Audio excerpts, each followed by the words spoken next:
سبيل الدموع سبيل مريح. نحمده ونصلي على رسوله الكريم اما بعد فاعوذ بالله من الشيطان الرجيم. بسم الله الرحمن الرحيم.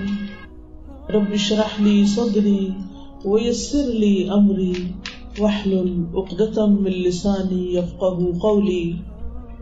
قرآن مجید میں اللہ سبحانہ وتعالیٰ کا ارشاد ہے، ان المسلمین والمسلمات والمؤمنین والمؤمنات والقانتین والقانتات والصادقین والصادقات والصابرین والصابرات والخاشعین والخاشعات والمتصدقین والمتصدقات والصائمین والصائمات والحافظین فروجهم والحافظات والذاکرین اللہ کثیرا والذاکرات اعد اللہ لهم مغفرۃ واجرا عظیما.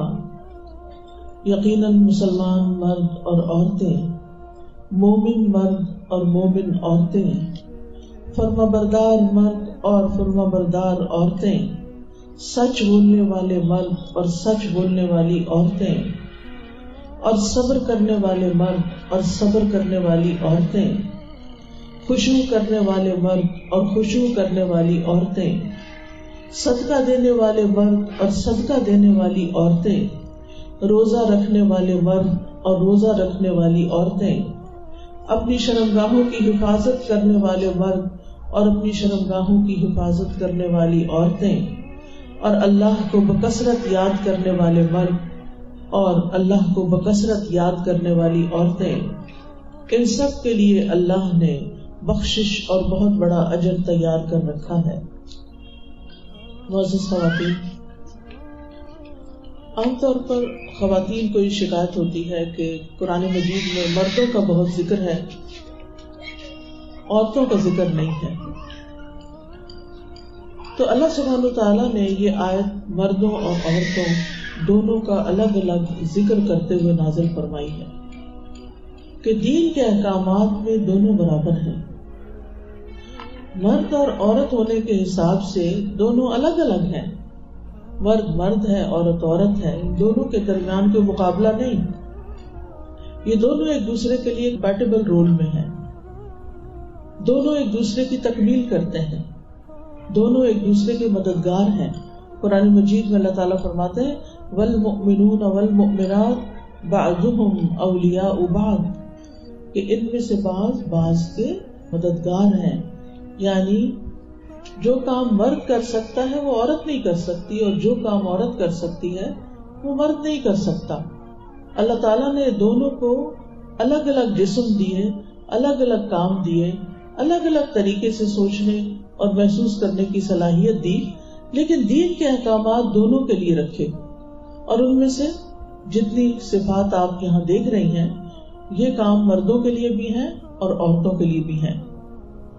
تو آئیے دیکھتے ہیں کہ مسلمان عورت کیسی ہوتی ہے اور ایک مسلمان مثالی خاتون کے اندر کیا صفات ہوتی ہیں، اور ان صفات کی روشنی میں ہم اپنا اپنا جائزہ لیتے ہیں کہ کیا یہ صفات ہمارے اندر ہیں یا نہیں. سب سے پہلی صفت مسلمات، مؤمنات، کہ مسلمان عورتیں جو ہیں وہ اپنے رب پر ایمان رکھنے والی، اسلام میں داخل ہونے والی، اسلام کی شرائط پوری کرنے والی ہیں.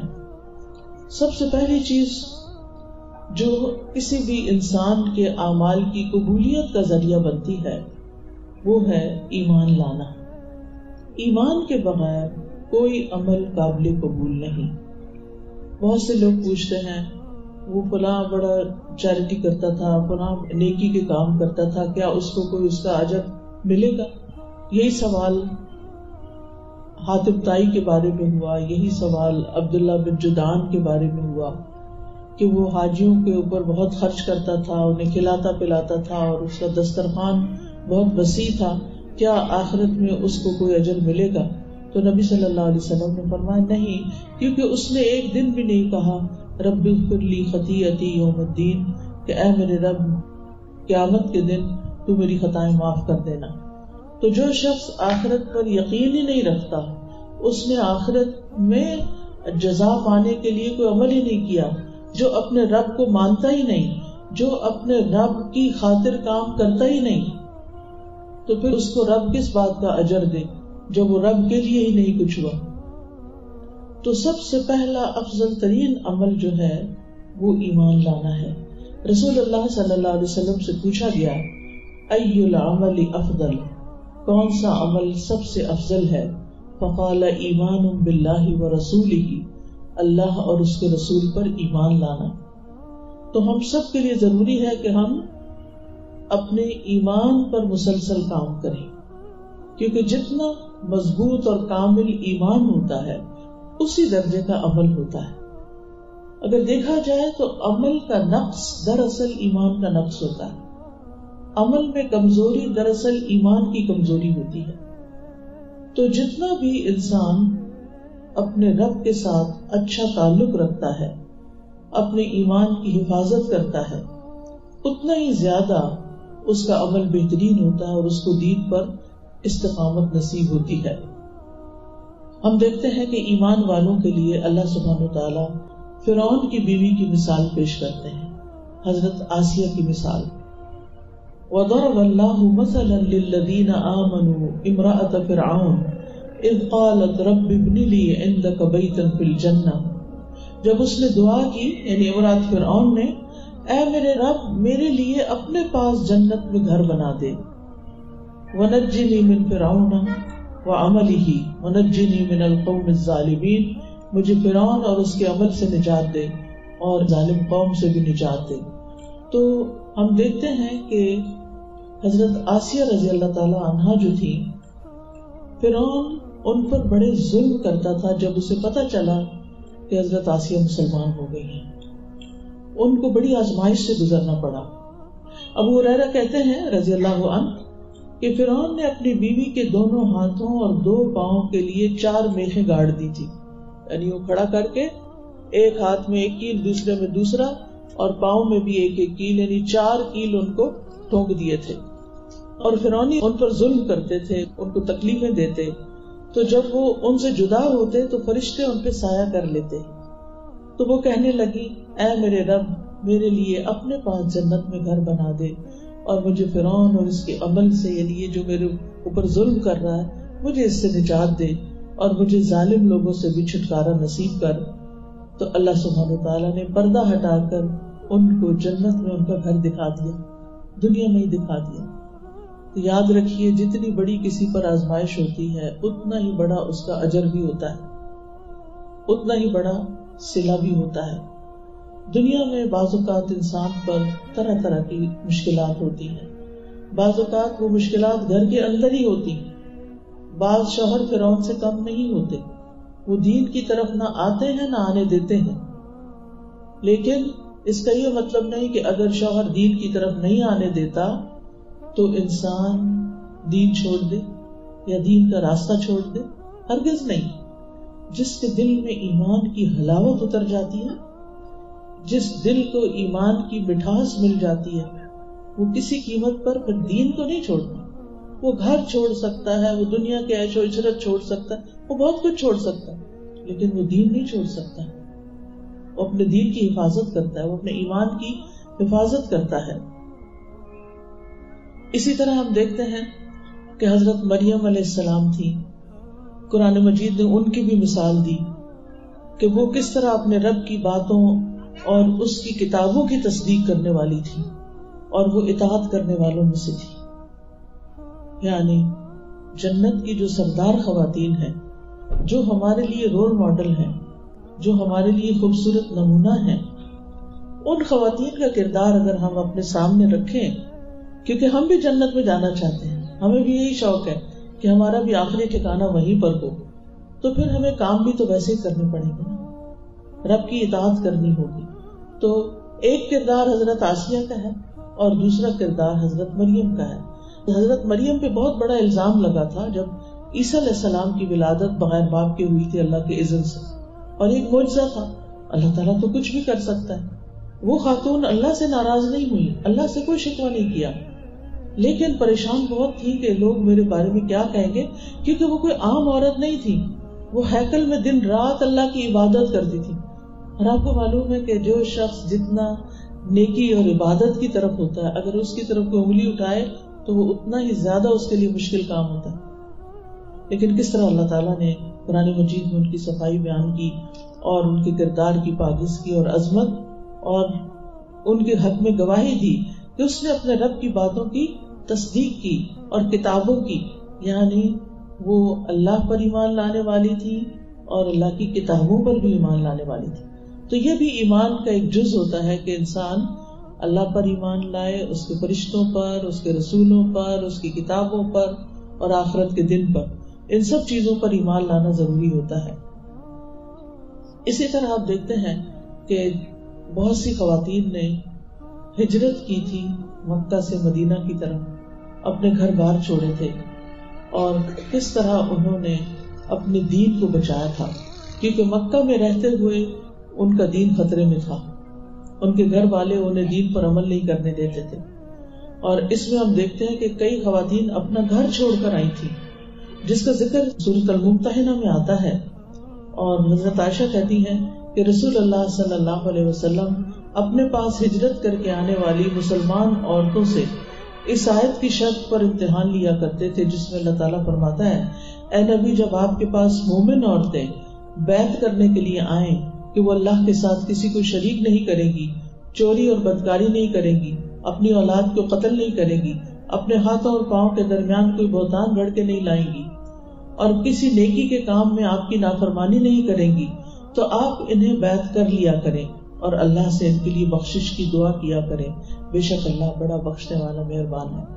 یعنی انہوں نے مکہ سے اپنا گھر بار چھوڑا، مدینہ آئی تو بیعت اس لیے لی گئی کہ پتہ چلے کہ واقعی اسلام کی خاطر آئی ہیں، اور پھر اگر اللہ کی خاطر، اس کے دین کی خاطر انہوں نے ہجرت کی ہے تو پھر ان کو یہ شرائط ماننی ہوگی، یعنی بنیادی اسلام کے احکامات پر عمل کرنا ہوگا. اسی طرح ہم دیکھتے ہیں کہ ازواج مطہرات جو ہیں وہ بھی اپنے دین پر عمل کرنے والی اور اپنے فرائض کو ادا کرنے والی تھی.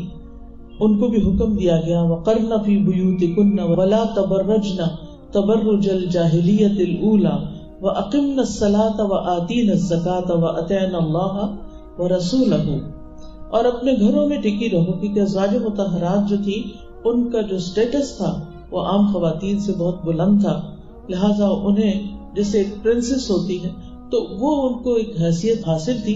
آپ نے دیکھا ہوگا کہ کسی بھی بادشاہ کی بیوی جو ہوتی ہے وہ بازاروں میں ایسے گھومتی پھرتی شاپنگ کرتی نظر نہیں آئے گی آپ کو. تو ازواج مطہرات کے لیے بھی پسندیدہ یہی تھا کہ وہ اپنے گھر کے اندر رہیں، گھر کے اندر رہ کے جو وہ اچھے کام کرنا چاہتی ہیں کرتی رہیں. اور ان کے لیے کہا گیا کہ وہ دور جاہلیت کسی زینت ظاہر نہ کریں. دور جاہلیت میں خواتین میک اپ کرتی، ہار وغیرہ پہنتی، اور پھر اسی طرح وہ جب کوئی اسکارف وغیرہ لیتی تھی تو پہن کے پیچھے کی طرف باندھ دیتی تھی تاکہ آگے ان کا سینہ، ان کا گلو بند، ان کا چہرہ جو تھا وہ سارا کھلا ہوتا تھا. تو اس سے پھر منع کیا گیا کہ ایسا لباس پہن کے مردوں کے سامنے نہیں آئیں گی، اور نماز قائم کریں گی اور زکوٰۃ دیں گی اور اللہ اور اس کے رسول کی اطاعت کریں گی. اب یہاں پر آپ دیکھ رہے ہیں کہ اللہ کے رسول کی بیویاں اور بڑی نیک بیویاں ہیں. اگر آپ ان میں سے ایک ایک کے حالات پڑھیں تو آپ حیران ہوں گے کہ کس قدر وہ صدقہ خیرات کرنے والی، تہجد پڑھنے والی، ذکر اذکار کرنے والی. حضرت عائشہ حضرت زینب کے بارے میں کہتی ہیں کہ میرے برابر کی اگر کوئی تھی ازواج مطہرات میں سے تو حضرت زینب تھی، لیکن وہ بہت ہی نیک خاتون تھی، نیکی کے کاموں میں بہت آگے رہتی تھی، اپنے ہاتھ سے کام کرتی، جو مال کماتی اس سے صدقہ کیا کرتی تھی. ان کے ہاتھ بھی لمبے تھے. تو نبی صلی اللہ علیہ وسلم نے پیشن گوئی کی تھی کہ تم میں سے سب سے پہلے مجھ سے وہ آ کے ملے گی جس کے ہاتھ لمبے ہوں. تو ازواج مطہرات ایک دوسرے سے اپنے ہاتھ میچ کر کے دیکھتی تھی کہ کس کے لمبے ہیں اور کس کے نہیں. تو بعد میں جب حضرت زینب کی وفات ہوئی تو پتہ چلا کہ اس سے مراد ہی کہ بہت زیادہ اللہ کے راستے میں دینے والی تھی. لمبے ہاتھوں سے مطلب یہ ہے کہ بس دینے والی دینے والی دینے والی.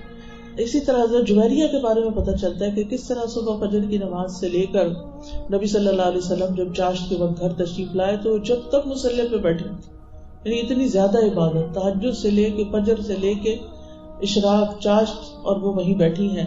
اور نبی صلی اللہ علیہ وسلم نے پھر ان کو ایک تسبیحات سکھائی کہ جتنی تم نے اس وقت عبادت کی، اگر یہ کلمات 3 دفعہ تم پڑھ لو تو تمہیں اس سے بھی زیادہ ثواب ملے گا جو تم اب تک عبادت کرتی رہی۔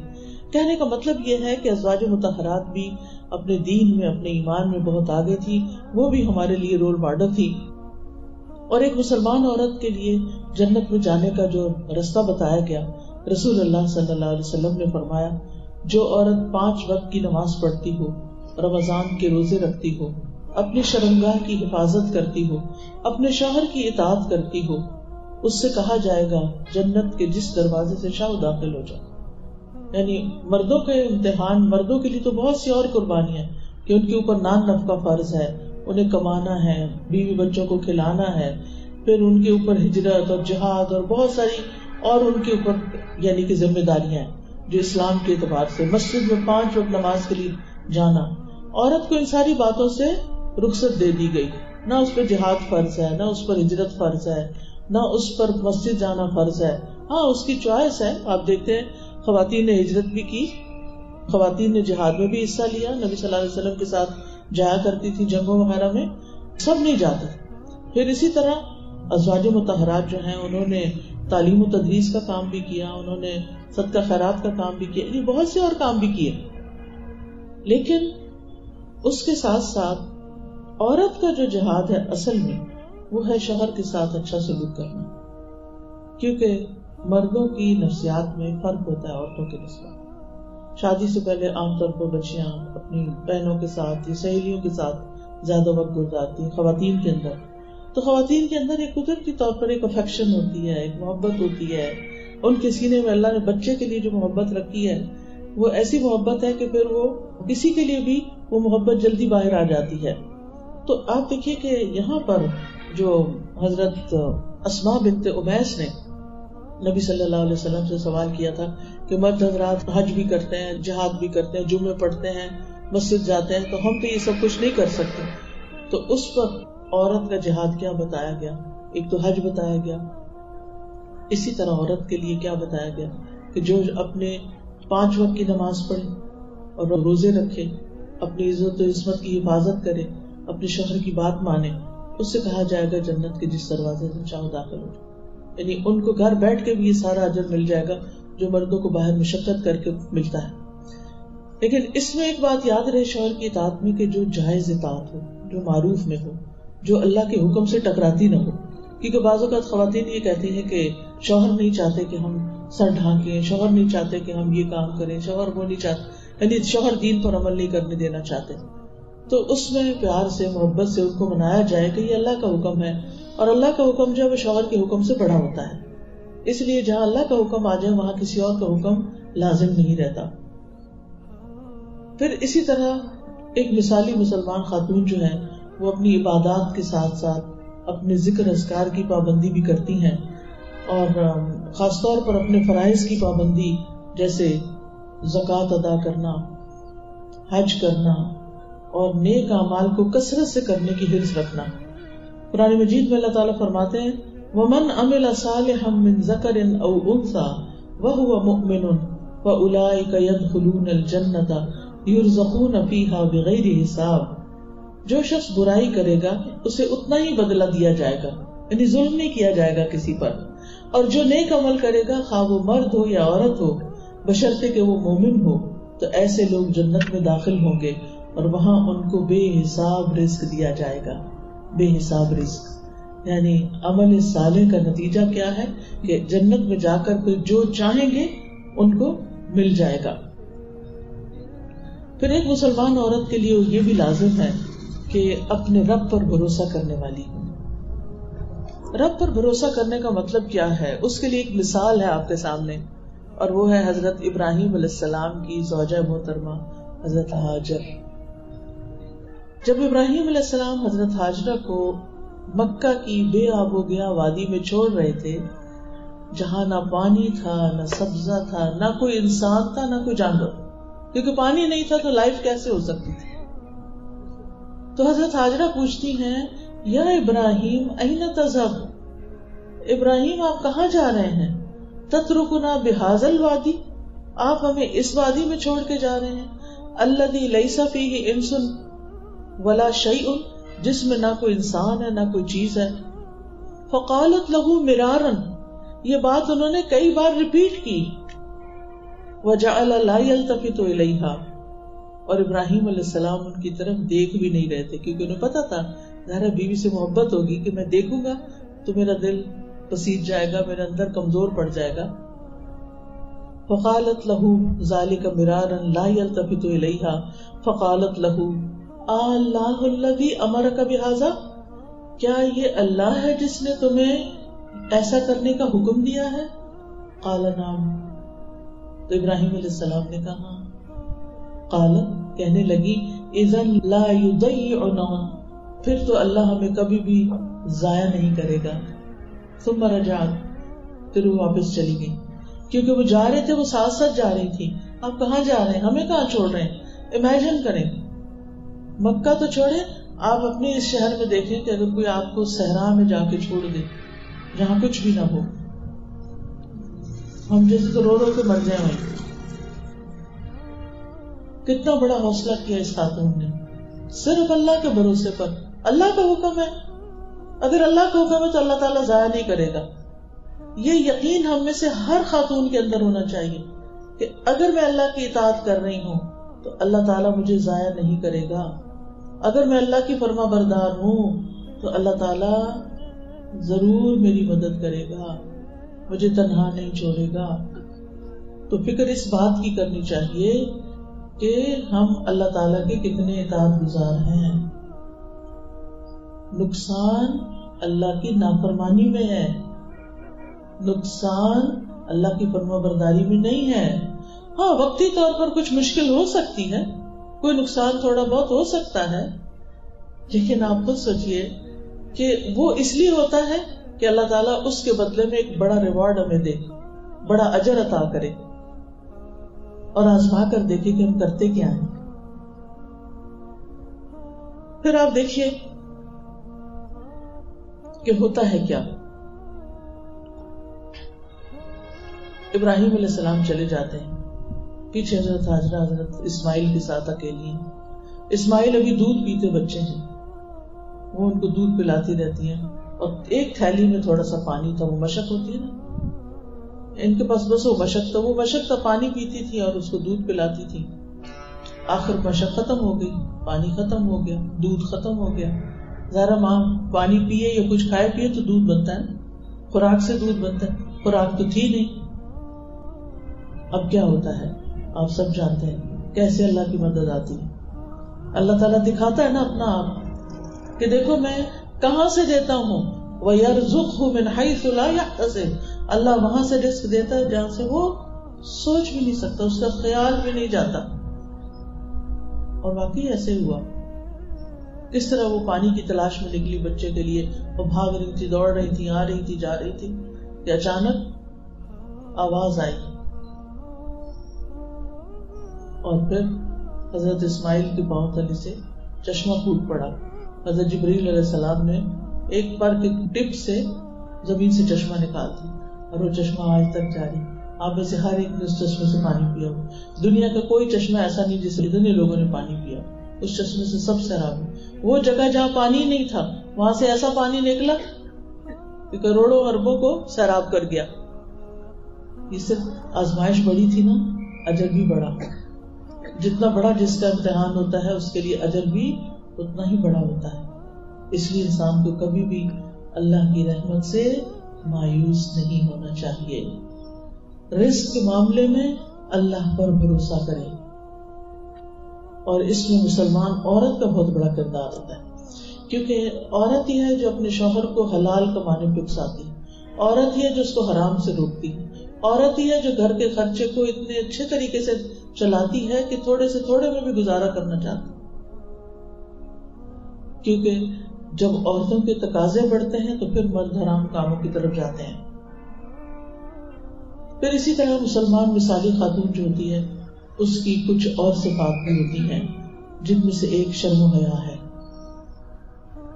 ہم جانتے ہیں کہ کس طرح حضرت موسیٰ علیہ السلام ہجرت کر کے جب مدین پہنچے تو وہاں 2 لڑکیاں جو تھیں وہ اپنے جانور روک کے کھڑی تھی کنویں کے پاس، اندر نہیں گھس رہی تھی جہاں بہت سے مرد تھے، کھڑی رہی حتیٰ کہ سارے چرواہے پانی پلا کے چلے گئے اپنی بکریوں کو. تو پھر موسیٰ علیہ السلام اس دوران ان کے پاس پہنچے، پوچھا کہ تمہارا کیا قصہ ہے، یہاں پر کیوں کھڑی ہو؟ تو انہوں نے کہا کہ ہمارا باپ بوڑھا ہے، ہمیں پانی پلانا پڑتا ہے جانوروں کو، لیکن یہاں پر مرد ہیں تو ہم ان کے بیچ میں نہیں آتے. بہرحال موسیٰ علیہ السلام نے ان کی بکریوں کو پانی پلایا اور چپ کر کے آ کے بیٹھ گئے اور دعا کرنے لگے، ربی انی لما انزلت الی من خیر فقیر، اے میرے رب تو میری طرف جو بھی خیر نازل کرے میں اس کا محتاج ہوں. ان لڑکیوں سے کچھ نہیں مانگا، ان سے کچھ نہیں کہا کہ تم میرے لیے کھانا لے کے آؤ، یا ان سے کوئی دل لگی کی ہو یا کوئی فضول بات کی، کچھ نہیں. ان کا کام کیا اور چلے گئے، اور خود آ کے ثم تولی الی الظل، آ کے سائے کے نیچے بیٹھ گئے اور اپنے رب سے باتیں کرنے لگے. رب ایسے لوگوں کو کیسے چھوڑ دے گا کہ جو لوگوں سے کسی چیز کی توقع نہ رکھیں، لیکن ان کی ساری توقعات، ساری دعائیں، مناجاتیں، التجائیں، فریادیں ساری کی ساری اللہ سے ہوں. وہ کسی کے ساتھ بھلائی اس لیے نہ کرتے ہوں کہ ان کو وہاں سے کچھ ملے، وہ اپنے رب سے مانگتے ہیں. ان اللہ هو الرزاق بالقوة المتین، بے شک اللہ ہی رزاق ہے، بڑی قوت والا ہے، بڑا ہی مضبوط ہے. اس کے خزانوں میں اتنی بھی کمی نہیں ہوتی جتنی سوئی کو سمندر میں ڈال کے نکالے. چاہے ساری مخلوق اولین و آخرین کسی میدان میں کھڑے ہو کے اپنے رب سے سب کچھ مانگے جو انہیں چاہیے اور وہ سب کو دے، پھر بھی اس کے خزانوں میں کمی نہیں ہوتی، اس کے ہاتھ بھرے رہتے ہیں. تو اس لیے اصل جو کرنے کا کام ہے نا، وہ رب کو راضی کرنا ہے، رب کی اطاعت کرنا ہے، رب کی طرف رجوع کرنا ہے اور رب کے احکامات پر چلنا ہے. اور رب نے ایک مسلمان عورت کے لیے جو بہت اہم کوالٹی اس کی رکھی ہے وہ شرم و حیا ہے کہ اس کا لباس ساتر ہو. اور پھر ہم دیکھتے ہیں کہ موسیٰ علیہ السلام جب بیٹھے تھے تو وہ لڑکیاں کس طرح واپس آئیں، ان کے والد نے ان کو بھیجا. فجاءت احداهما تمشي على استحياء، ان دونوں عورتوں میں سے ایک شرم و حیا کے ساتھ چلتی ہوئی اس کے پاس پہنچی، شرم و حیا کے ساتھ اس کے پاس آئی. یعنی ایک مسلمان عورت اگر بازار میں چل رہی ہے یا کسی جگہ پر اس کو مردوں کے ساتھ کوئی انٹریکشن ہے تو اس کے اندر شرم و حیا ہونی چاہیے. حضرت عائشہ کہتی ہیں میں نے کہا اللہ کے رسول صلی اللہ علیہ وسلم، کماری لڑکی تو بات کرنے سے حیا کرتی ہے، یعنی شادی کے وقت جب اس سے پوچھا جائے. آپ نے فرمایا اس کی خاموشی اس کی رضامندی ہے. تو اس سے یہ پتہ چلتا ہے کہ کماری لڑکی تو حیا کرتی ہے. اس کا مطلب نہیں کہ جو شادی شدہ ہو وہ حیا نہیں کرتی، لیکن کماری لڑکی کے اندر شرم و حیا زیادہ ہوتی ہے. اور ویسے تو ہر ایک کے لیے حیا ضروری ہے، کیونکہ حیا دین کا حصہ ہے، ایمان کا حصہ ہے. حیا چلی جائے تو ایمان بھی چلا جاتا ہے. جو قرآن نے ہمیں ایک اور حکم دیا وہ یہ کہ اپنی نگاہیں نیچی رکھیں، مردوں کو گھور گھور کے نہ دیکھیں، کسی مرد یا عورت کے جسم کے قابل شرم حصوں کو نہ دیکھیں. جیسے بعض اوقات آپ دیکھتے ہیں ایسے اشتہار ہوتے ہیں یا کچھ خواتین نے ایسے کپڑے پہن رکھے ہوتے ہیں کہ ان کے قابل سطر حصے بھی ننگے ہو رہے ہوتے ہیں. قابل سطر حصے کیا، یہ گھٹنوں سے اوپر جو ہے نا، یہ سارا پیٹ تک، یہ سارا چھپانا چاہیے. اگر سی تھرو کپڑا پہنا ہوا ہے یا شارٹس پہنی ہوئی ہیں یا پھر اتنا ٹائٹ پہنا ہوا ہے، اوپر سے چوک لمبے لمبے رکھے کہ آپ چل رہے ہیں تو پیچھے سے ہوا سے کپڑا اڑ رہا ہے اور سارے بٹکس بھی ننگے ہو رہے ہیں اور پوری شیپ اور سائز نظر آ رہا ہے، تو یہ سراسر حیا کے منافی. نبی صلی اللہ علیہ وسلم نے فرمایا کہ میری امت کے 2 گروہ ایسے ہیں جن کو میں نے نہیں دیکھا. ان میں سے ایک گروہ جن کے ہاتھ میں بیل کی دموں کی طرح کوڑے ہوں گے جس سے وہ ماریں گے، یعنی ظالم حکمران ہوں گے. دوسری وہ عورتیں کہ جو لباس پہن کر بھی ننگی رہیں گی، یعنی لباس پہن کے بھی ننگی، یعنی اتنے باریک کپڑے یا پھر ٹائٹ کپڑے. لا يدخلن الجنة ولا يجدن ريحها، ایسی عورتیں جنت میں داخل نہیں ہوں گی اور نہ ہی اس کی خوشبو پائیں گی. ہم نے کیا کمایا دنیا میں رہ کے، اگر کپڑے پہن کر بھی ہمارے جسم کی شیپ نظر آ رہی ہے اور ہمارا جسم کھل کے دوسروں کو دکھائی دے رہا ہے تو یہ ہمارے اپنے لیے نقصان دہ، کسی اور کا کچھ نہیں. اگر ہم صرف لوگوں کی پسند کے کپڑے پہنتے رہے اور اپنا نقصان کر لیا تو ہم نے کوئی عقل مندی کا ثبوت تو نہیں دیا نا. پھر آپ دیکھیے کہ جو اور ٹرینڈ چل پڑا ہے لڑکیوں کے لیے جینز پہننے کا، ٹائٹس پہننے کا، جس میں جسم کے ساتھ چپکی ہوئی پینٹس ہوتی ہیں، اور بعض اوقات پھر شرٹ بھی اوپر بہت چھوٹی ہوتی ہے، اور بعض اوقات شرٹ جو ہے وہ اس میں پیٹ بھی دکھائی دے رہا ہوتا ہے. یہ تو عقل بھی نہیں تسلیم کرتی کہ ایک عورت کس طرح ہونا چاہیے. ہم کس کو خوش کرنا چاہتے ہیں؟ اللہ تعالیٰ تو اس سے خوش ہرگز نہیں. اللہ کے رسول صلی اللہ علیہ وسلم بھی دیکھیں تو ناراض ہوں، لیکن ہم سمجھتے ہیں کہ شاید یہ ویمن امپاورمنٹ ہے.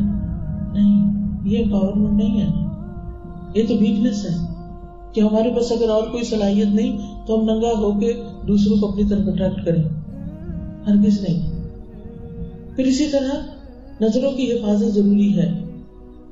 کوئی ایسی فلمیں، ایسے پروگرام، ایسی چیزیں اسکرین پر بھی نہ دیکھیں، فون پر بھی نہ دیکھیں کہ جس میں ننگے لوگ آپ کو نظر آئیں. کسی کا ننگ دیکھنا جو ہے یہ حیا کے منافی ہے. نبی صلی اللہ علیہ وسلم نے فرمایا 3 طرح کی آنکھیں قیامت کے دن جہنم کی آگ کو نہ دیکھ سکیں گی. وہ آنکھ جو اللہ کے ڈر سے رو پڑی، وہ آنکھ جس نے اللہ کی راہ میں پہرا دیا، وہ آنکھ جو حرام کردہ چیزوں سے چپ گئی، یعنی کوئی حرام چیز نظر آئی تو اس نے نگاہ پھیر لی.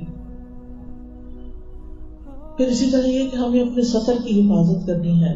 والحافظین فروجہم والحافظات، اپنی شرمگاہوں کی حفاظت کرنے والے مرد اور عورتیں. اور پھر یہ کہ عورت کو ایسا لباس نہیں پہننا چاہیے جو مرد کے لیے فتنہ بن جائے. پھر اس کے علاوہ ایک مسلمان مثالی عورت کی صفات میں کیا ہے کہ وہ ہمبل ہوتی ہے، اس کے اندر نرمی ہوتی ہے، اپنے بچوں کے لیے، شوہر کے لیے، خاندان والوں کے لیے. یعنی عورت کو یعنی کہ مردوں کو سختی زیب دیتی ہے اور چیخنا چلانا زیب دیتا ہے، کسی کو بھی نہیں. نبی صلی اللہ علیہ وسلم کو فرمایا گیا لو كنت فظا غلیظ القلب لانفضوا من حولك، اگر آپ سخت دل ہوتے، تند خو ہوتے، سخت مزاج ہوتے، بدخو ہوتے تو یہ سب آپ کے پاس سے دوڑ جاتے، چلے جاتے. تو جو شخص سخت مزاج ہوتا ہے، بد اخلاق ہوتا ہے، کوئی اس کے پاس بیٹھنا، کوئی اس کے پاس آنا پسند نہیں کرتا. نرمی خیر لاتی، جس گھرانے میں نرمی داخل ہو جائے وہاں خیر داخل ہو جاتی. لہذا عورت کی بات میں، اس کی چال میں، اس کے رویے میں، اس کے معاملے میں دوسروں کے لیے نرمی اور خیر ہونی چاہیے. پھر یہ ہے کہ نبی صلی اللہ علیہ وسلم نے ایسی عورت کی تعریف کی، فرمایا دنیا متاع ہے اور دنیا کی بہترین متاع ایک نیک عورت ہے. پھر اسی طرح شکر گزاری اور صبر، شکوے شکایت نہ کرنا. شکوہ شکر کا اپوزٹ ہوتا ہے. شکر نعمتوں کو بڑھاتا ہے. قرآن مجید میں اللہ تعالیٰ فرماتے ہیں لئن شکرتم لأزیدنکم، اگر تم نے شکر ادا کیا تو میں تمہیں ضرور بضرور اور نعمتیں دوں گا. ولئن کفرتم، اور اگر تم نے ناشکری کی ان عذابی لشدید، تو میرا عذاب بھی بڑھ سکتا ہے. اس لیے بہت ضروری ہے کہ ہم ہر حال میں اللہ سبحانہ وتعالیٰ کے شکر گزار بندے بنے رہیں. جو ملا ہے اس پر خوش ہوں، اس کو دوسروں میں بھی بانٹیں. اور جیسے قرآن مجید میں آتا ہے فَأَمَّا السَّائِلَ فَلَا تَنْهَرْ، سوالی کو تم ڈانٹو نہیں. وَأَمَّا الْيَتِيمَ فَلَا تَقْهَرْ، یتیم پہ قہر نہ کرو، غصہ نہ کرو، بلکہ کیا کرو، نرمی کا معاملہ کرو، احسن معاملہ کرو.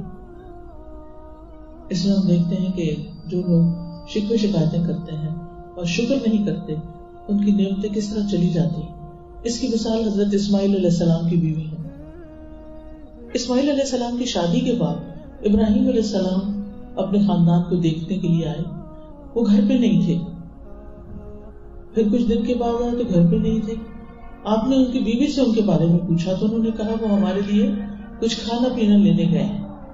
انہوں نے پوچھا تمہارا حال کیا ہے، گزر بسر اور دیگر حالات کے بارے میں پوچھا. تو خاتون کہنے لگی ہمارا حال بہت اچھا ہے، بڑی فراخی ہے. انہوں نے اللہ کی تعریف کی. پوچھا کیا کھاتے ہو، کہا گوشت. فرمایا کیا پیتے ہو، کہا پانی.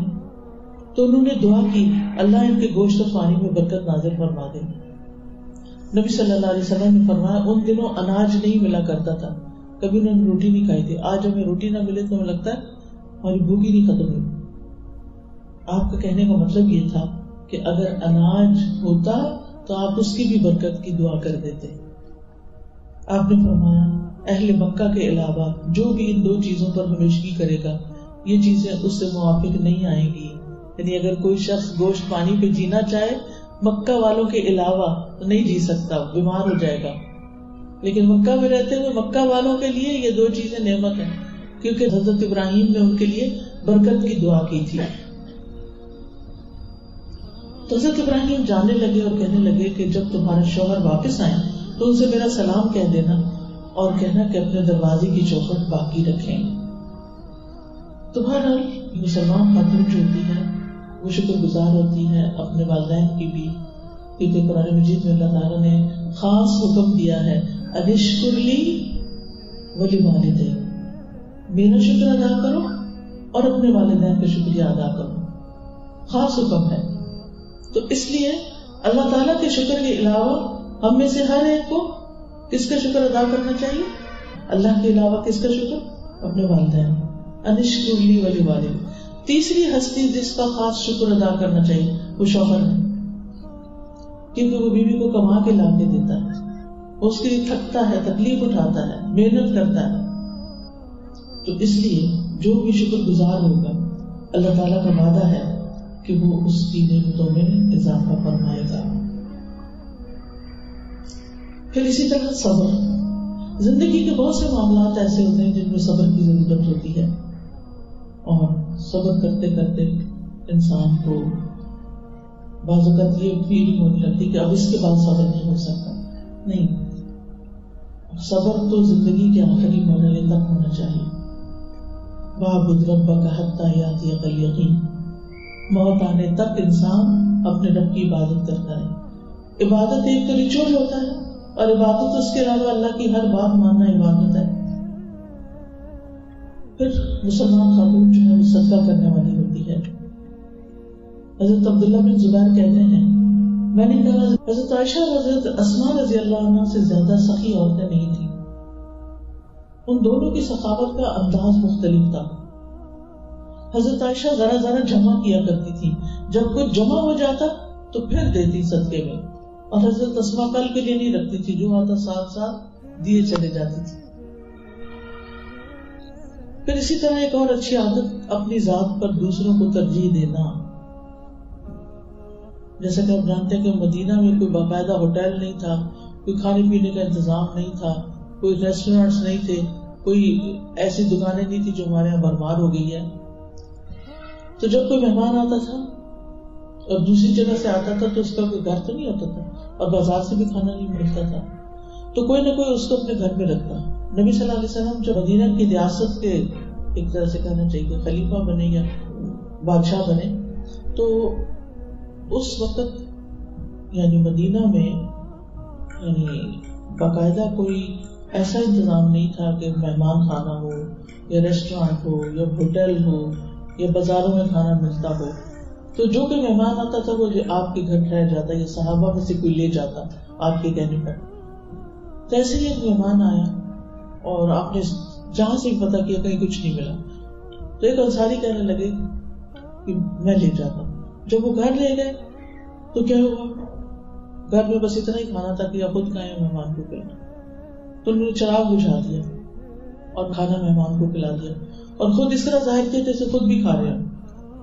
تو پھر کیا ہوا، اگلے دن جب صبح وہ نماز پڑھنے کے لیے گئے تو رسول اللہ صلی اللہ علیہ وسلم نے فرمایا کہ اللہ تعالیٰ تمہاری اور تمہاری بیوی کے اس نیک عمل پر ہنس پڑا، یعنی بہت خوش ہوا، یعنی اللہ تعالیٰ کو تمہارا یہ عمل بہت پسند آیا. یعنی اتنے فراخ دل اور بے نیاز لوگ تھے. پھر اسی طرح مثالی خاتون کو اچھے اخلاق والا ہونا چاہیے، بد اخلاقی سے بچنا چاہیے. اور اس کے لیے نسخہ کیا ہے؟ زبان کی حفاظت.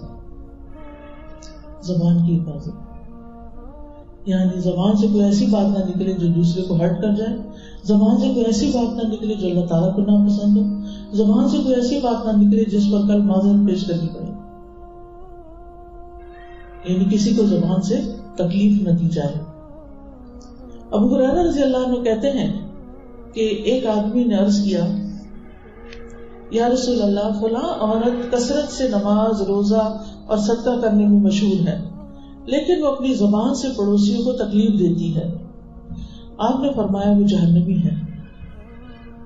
پھر اس نے کہا یا رسول اللہ فلاں عورت نماز روزہ اور صدقہ کی کمی میں مشہور ہے، وہ صرف پنیر کے 4 ٹکڑے ہی صدقہ کرتی ہے لیکن اپنی زبان سے کسی کو تکلیف نہیں دیتی، آپ نے فرمایا وہ جنتی ہے۔ اتنا بڑا فرق پڑ جاتا ہے۔ تو کہنے کا مطلب کیا ہے؟ کہنے کا مطلب یہ ہے کہ ایک طرف اگر ہم بہت عبادت بھی کرتے ہیں نا اور دوسری طرف لوگوں کو تکلیف دیتے ہیں تو وہ عبادت ضائع ہو جاتی ہے۔ زبان کی باتوں سے بول سے عبادتیں ضائع ہو جاتی ہیں۔ دوسری طرف اگر ہم صرف اپنے فرائض ہی ادا کرتے ہیں لیکن لوگوں سے اچھا معاملہ کرتے ہیں، لڑائی جھگڑا نہیں کرتے، بد اخلاقی نہیں برتتے، دوسرے کی بات کو سمجھنے کی کوشش کرتے ہیں، دوسرے کی معذرت قبول کر لیتے ہیں، اس کی غلطی کو معاف کر کے درگزر کرتے ہیں، تو تھوڑی باتیں بھی قابل قبول ہیں، وہ جنت میں لے جانے کے قابل ہیں۔ لیکن اکثر خواتین چونکہ بچوں سے معاملہ رہتا ہے نا اور وہ بات نہیں سنتے تو بس وہ سختی مزاج میں آ جاتی ہے، تو اس پر ہمیں ضرور توجہ کرنی ہے، لام تام نہیں کرنی۔ نبی صلی اللہ علیہ وسلم نے فرمایا مومن لام تام کرنے والا، فحش کو یعنی گالی گلوچ کرنے والا اور بےہودہ کو یعنی بےہودہ باتیں کرنے والا نہیں ہوتا، یعنی یہ ایمان کے منافی اعمال ہیں۔ نبی صلی اللہ علیہ وسلم نے فرمایا اے عورتوں صدقہ کیا کرو اور زیادہ استغفار کیا کرو، میں نے جہنم میں عورتوں کی کثرت دیکھی۔ عورتوں میں سے ایک سمجھدار عورت نے عرض کیا یا رسول اللہ صلی اللہ علیہ وسلم اس کی وجہ کیا ہے کہ جہنم میں عورتیں زیادہ ہوں گی؟ آپ نے فرمایا تم لعنت زیادہ بیچتی ہو اور اپنے شوہر کی ناشکری کرتی، یعنی گالی گلوچ اور لڑائی جھگڑا اور لام تام دوسروں کو ملامت یہ زیادہ ہے تمہارے اندر، اور شوہر کو بھی خوش نہیں رکھتی، شوہر کے ساتھ بھی اچھا سلوک نہیں۔ ان 2 چیزوں کو اپنے اندر سے نکالنے کی ضرورت ہے۔ پھر کچھ اور خرابیاں ہیں جیسے عیب جوئی کسی کی یا تجسس کرنا، یہ نہیں ہونا چاہیے۔ اس کے برعکس لوگوں کے ساتھ اچھا سلوک، رشتہ داروں کے ساتھ اچھا سلوک، صلہ رحمی، مہمان نوازی، نرم دلی، دوسروں کے کام آنا اور دوسروں کے ساتھ اچھا سلوک کرنا۔ تو یہ چند باتیں ہیں جو ہمارے اوپر ذمہ داریاں عائد ہوتی ہیں، اور یہ بھی یاد رکھیے کہ شادی کے بعد عورت کے اوپر سب سے اہم ذمہ داری شوہر کے حقوق کی ادائیگی ہے، اور شوہر کی اطاعت گزاری ہے، اس کی خدمت ہے، اس کی نافرمانی نہ کرنا، اور اگر شوہر ناراض ہو تو اس کو خوش کرنا، اس کو منا لینا، کیونکہ عام طور پہ عورتیں کہتی ہیں کہ ہم ہی کیوں ہر دفعہ منائیں، نہیں آپ ہی کیوں ہر دفعہ اجر کمائیں، یوں کہیں ہم ہی کیوں ہر دفعہ اجر کمائیں، کوئی بات نہیں۔ مرد کے اندر تھوڑی ایک ایگو ہوتی ہے نا، لیکن عورت جو ہے وہ ہمبل ہوتی ہے عموماً، اور اگر گھر کا ماحول خراب ہے تو آگے بڑھ کے بنانے میں کیا حرج ہے؟ ہماری شان ہی کیا ہے، ہم کیا چیز ہے، اپنے آپ کو ہم کیا سمجھتے ہیں؟ اگر ہمیں کسی نے بڑی اہمیت نہ بھی دی لیکن اس عمل کی وجہ سے اللہ کے یہاں درجہ بڑھ گیا تو اس سے بڑی خوش قسمتی کی کیا بات ہے۔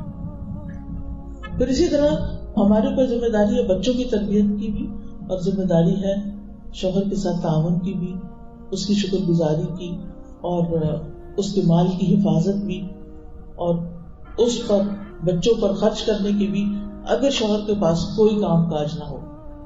بعض اوقات یہ ہوتا ہے کہ شوہر کماتے ہیں، اچانک جاب چلی جاتی ہے، ریٹائرمنٹ آ جاتی ہے، یا پھر بزنس ختم ہو جاتا ہے، کچھ بھی ہو سکتا ہے۔ اس سب میں آپ دیکھیں کہ چند لمحے پہلے ان کو پتا ہوگا کہ ان کے گھر بھی چلے جائیں گے، مال بھی چلے جائیں گے، اولاد بھی چلے جائے گی، سب کچھ چلے جائیں گے، اور کچھ لوگ تو خود بھی چلے جائیں گے۔ کس کو خبر تھی؟ ان کے دل بھی ہماری طرح تھے، ان کے پلان بھی ہماری طرح ہی ہوں گے، کیونکہ انسانوں میں بہت سی چیزیں کامن ہوتی ہیں، ان کے بھی کچھ ڈریمز ہوں گے۔ لیکن کیا ہوا ہمیں نہیں پتا کل کیا ہونے والا ہے۔ وہاں تدری نفس ماذا تکسب غدا، کسی کو نہیں پتا کہ کل اس نے کیا کمائی کرنی ہے۔ تو اس لیے بہت ضروری ہے کہ ہم جیسے بھی حالات ہوں اللہ کے اطاعت گزار رہیں۔ پھر یہ ہے کہ بچوں کی نگرانی اور بچوں کے ساتھ اچھا سلوک اور بچوں کی تربیت یہ عورت کی ذمہ داری ہے، مرد کی بھی ہے لیکن عورت کی زیادہ ہے، کیونکہ بچے ماں کے ساتھ وقت زیادہ گزارتے ہیں۔ حضرت انس کہتے ہیں جب نبی صلی اللہ علیہ وسلم مدینہ تشریف لائے تو میری عمر 10 سال تھی. میری مائیں، نانی، خالہ وغیرہ سب یعنی رشتے کی خواتین مجھے مسلسل تاکید کرتی تھی کہ میں نبی صلی اللہ علیہ وسلم کی خدمت کروں، کیونکہ بچے تھے نا بھی 10 سال کے. چنانچہ میں نے 10 سال نبی صلی اللہ علیہ وسلم کی خدمت کی. یہ اسی تربیت کا نتیجہ تھا جو ماں اور خالہ نے کی تھی. پھر اسی طرح بچوں کے معاملات پر گہری نظر رکھنا، ان کو ادب سکھانا، اور اس کے ساتھ ساتھ گھر کی ذمہ داریوں کے ساتھ کچھ وقت ضرور نکالنا کہ جس میں دوسروں کو بھی دین سکھایا جائے. اب تو آن لائن بہت سی آپشنز ہیں، جو پڑھے لکھے ہیں وہ سکھائیں، جو سیکھے ہوئے ہیں، جنہوں نے ابھی تک پڑھائی نہیں قرآن ترجمے سے تفسیر سے وہ پڑھنا شروع کریں، اپنے لیے ٹیچر تلاش کریں، کوئی نہ کوئی ذریعہ اختیار کریں. زندگی میں اتنا کچھ پڑھا، اتنی ڈگریاں حاصل کی ہم نے بھی اور بچوں نے بھی، کیا ایک اللہ کی کتاب نہیں پڑھی؟ اللہ تعالیٰ کو کیا جواب دیں گے؟ جو قرآن پڑھا وہ ہوگا، کیونکہ وہاں پر فرشتے پوچھیں گے تمہیں یہ جواب کیسے آئے؟ تو وہ کہے گا کہ قرأت کتاب اللہ، میں نے اللہ کی کتاب پڑھی. تو ایسی صورت میں انسان کو علم حاصل کرنے کا حریص ہونا چاہیے، اور پھر علم حاصل کر کے امر بالمعروف اور نہی عن المنکر بھی کرنا چاہیے. پھر اسی طرح یعنی کہ صرف اپنے گھر کا نہیں ہو کے رہ جانا چاہیے، رشتہ داروں کے ساتھ صلہ رحمی کرنا، محلے والوں کو پوچھنا، اور اگر آپ کسی اسکول یا کالج وغیرہ میں ہیں تو وہاں پر جو آپ کی کولیگز ہیں جہاں ان کا حال پوچھنا، ان کو دین کی باتیں بتانا، یہ سب کچھ ہماری ذمہ داریوں میں آ جاتا ہے. اگر آپ میں سے کوئی اسکلفل ہے، کوئی ڈاکٹر ہے تو دوسروں کا علاج کر دے. اور اسی طرح جو خواتین جیسے حضرت ام عطیہ اور کچھ اور بھی خواتین تھی، وہ جب وہاں جایا کرتی تھی غزوات میں، تو وہ کہتے ہیں کہ ہم خیموں میں رہ کے مجاہدین کے لیے کھانا تیار کرتے تھے اور غزوات میں حصہ لیتے تھے. یہ غزوات میں حصہ لینے کا مطلب کیا ہے کہ ساتھ ساتھ جو جنگ ہمیں کرنی پڑتی وہ بھی ہم کرتے تھے، اور ساتھ ساتھ اپنے فرائض بھی پورے کر رہے تھے. پھر اسی طرح اگر کوئی خاتون ڈاکٹر ہے اور وہ علاج معالجہ کر سکتی ہے تو اسے مریضوں کا علاج معالجہ بھی کرتے رہنا چاہیے. اللہ تعالیٰ سے دعا ہے کہ وہ ہمارے اندر ان عادات کو پیدا کر دے اور ہم سے راضی ہو جائے. وآخر دعوانا الحمد للہ رب العالمین. سبحانک اللہم و بحمدک، اشہد ان لا الہ الا انت، استغفرک و اتوب الیک. السلام علیکم و رحمۃ اللہ وبرکاتہ. سبيل الدموع سبيل مريح تنهدى يا